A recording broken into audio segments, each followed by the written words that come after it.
Tutaj mamy przygotowaną quesadillę. Danie wegetariańskie z serem. Zaraz zobaczymy, jak to wygląda.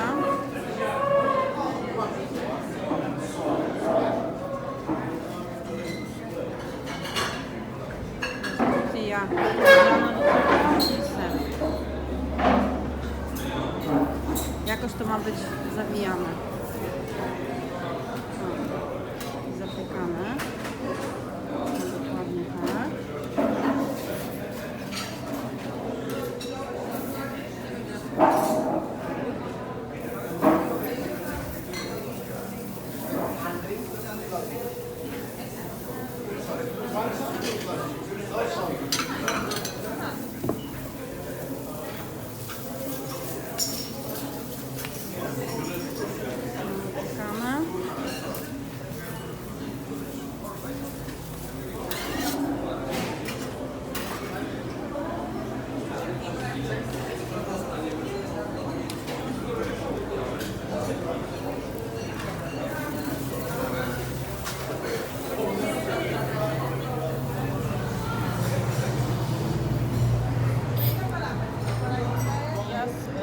Tortilla kukurydziana z serem w środku.